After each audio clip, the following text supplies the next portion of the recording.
seorang pengamat yang seharusnya tak ada. Namun aku tak sanggup berkedip. Gambaran itu bagaikan sebuah merek tertanam dalam benakku. Semakin dalam setiap gosokan, terkadang aku bahkan memimpikannya.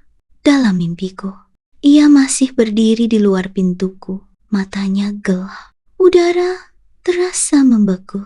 Aku tak mendengar suara apapun, tapi aku bisa merasakannya mendekat.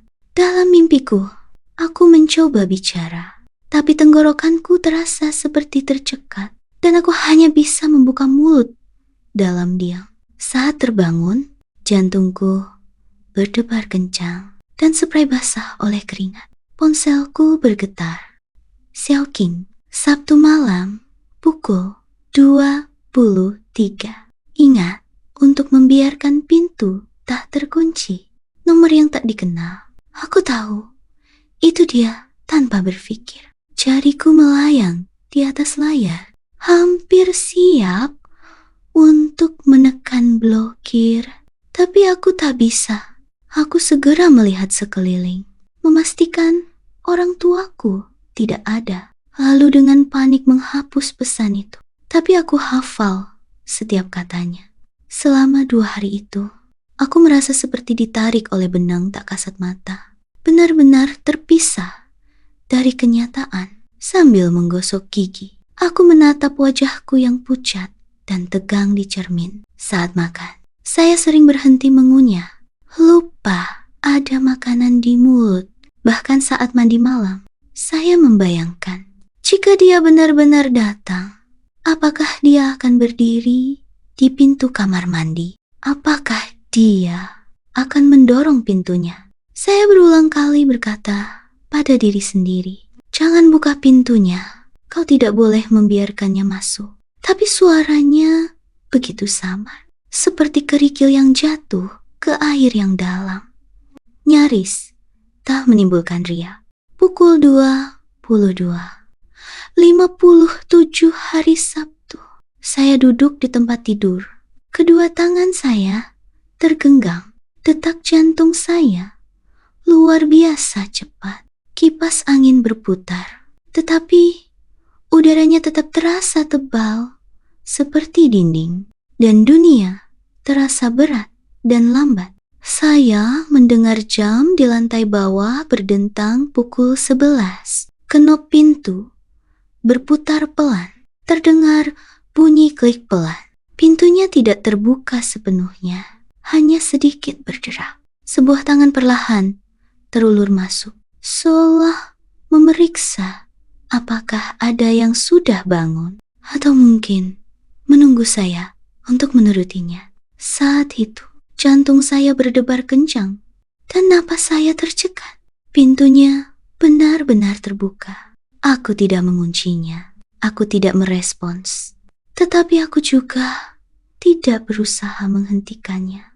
Rasanya seperti akhirnya aku melewati batas yang seharusnya tidak kulewati diam-diam, namun tak dapat diubah. Pintu tertutup pelan, seolah seseorang sengaja berusaha untuk tidak bersuara. Aku duduk di tempat tidur.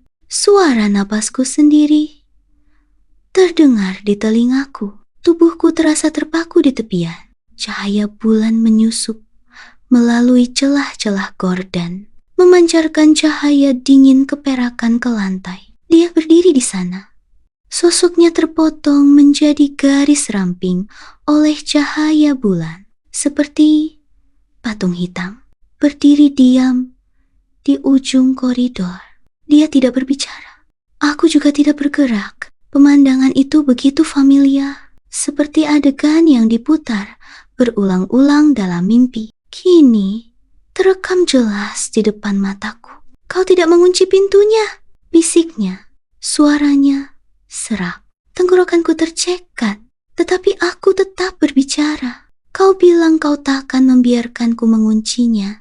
Ia terkekeh, tetapi tawanya sama. Udara terasa bergejolak karena percakapan singkat ini menjadi lebih pekat dan menyesakkan. Ia tidak mendekat, hanya berdiri di sana. Namun aku bisa merasakan tatapannya yang berat. bergerak dari pipiku ke bahuku, lalu ke jari-jariku, seolah menembus pakaianku, menembus pikiranku yang paling dalam. Xiao Qing. Ia memanggil namaku. Suaranya terbata-bata. Awalnya hanya ingin menginap semalam. Ia menatapku.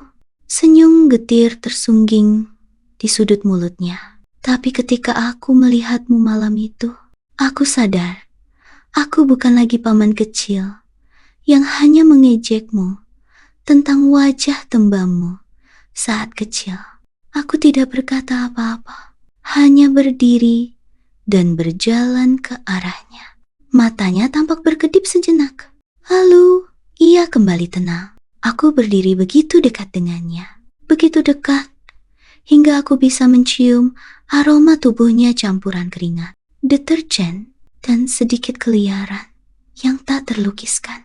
Mau masuk, dia tak bergerak, hanya mengerutkan kening. Jagunnya bergeser. Seharusnya kau tak masuk, bisiknya. Kau terlalu muda. Aku sudah dewasa. Selaku. Dia terdiam beberapa detik. Lalu tiba-tiba mengulurkan tangan dan dengan lembut menarik gendongan di bahuku. Jari-jarinya menyentuh kulitku berlama-lama sejenak. Seolah menimbang-nimbang apakah akan melanjutkan. Namun akhirnya dia melepaskannya. Katanya, aku pergi. Dia berbalik. Gerakannya cepat dan tegas. Pintu tertutup kembali pelan. Aku meluncur turun ke bawah. Jari-jariku mencengkarang. Ujung spray erat-erat. Mataku terasa hangat. Dia benar-benar tidak melakukan apapun. Namun justru karena inilah imajinasi itu, dorongan itu, kerinduan yang tak terucapkan itu menekan dadaku semakin berat dan membara, hampir membakarku. Aku kemudian mengerti bahwa terkadang bukan hanya sentuhan yang melewati batas, melainkan ketika tahu betul bahwa itu salah, dua orang diam-diam, lalu berpaling.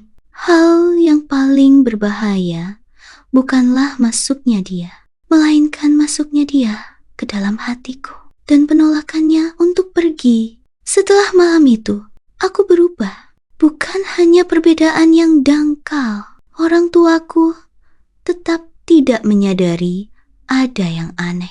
Aku tetap bangun pagi, mencuci muka dan menggosok gigi, sarapan dan menonton TV, serta membantu ibu menjemur cucian. Di sore hari bahkan lebih rajin dari biasanya. Aku belajar untuk memasukkan semuanya ke dalam rutinitas, seperti anak perempuan yang baik. Namun hanya aku yang tahu bahwa duniaku telah dipisahkan oleh garis tak kasat mata. Garis itu memisahkan aku di siang hari, aku di malam hari, aku dalam mimpiku. Mimpiku menjadi lebih sering. Terkadang aku memimpikan punggungnya berjongkok di depan lemari es. Di lain waktu, ia bersandar di pintuku, tak bergerak. Yang paling tak bisa kulupakan adalah mimpi yang begitu nyata. Ia berdiri di balkon sambil merokok.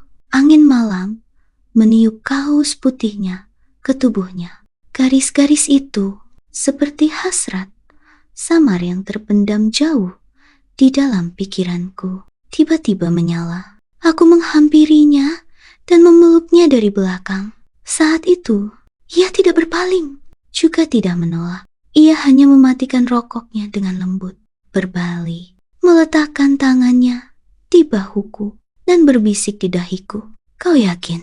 Aku mengangguk, lalu mimpi itu lenyap bagai air pasang. Saat aku bangun, celana dalamku basah kuyup dan telapak tanganku terasa terbakar. Aku menatap langit-langit lama sekali. Kesadaranku mengabur antara kabur dan jernih. Sejak hari itu, aku tak pernah berani lagi melihat diriku sendiri setelah mandi. Gadis di cermin itu telanjang. Wajahnya memerah, dan dipenuhi campuran rasa malu dan gembira yang tak terlukiskan. Dia adalah aku, namun bukan aku. Dia terasa seperti orang lain yang tersembunyi di dalam diriku. Jiwa asing yang hanya akan muncul diam-diam di malam hari. Dia menatap ke cermin dan tersenyum lembut padaku, seolah berkata, tidak ada jalan kembali. Aku mulai merasa gelisah. Semakin normal perasaanku di siang hari, semakin tak terkendali malam-malamku. Aku akan menatap kosong ke punggung orang tuaku, mendengarkan mereka mengobrol tentang anak, siapa yang diterima di sekolah mana, keluarga siapa yang akan segera pindah. Nada suara mereka setenang genangan air yang tergenang.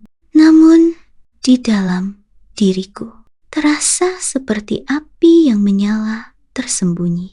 Aku tak bisa mengatakan satu kebenaran pun kepada mereka. Mereka tak akan pernah mengerti bahwa aku membiarkan pintu tak terkunci malam itu karena sebuah undangan naluriah bukan kepada seorang paman, melainkan kepada pria itu.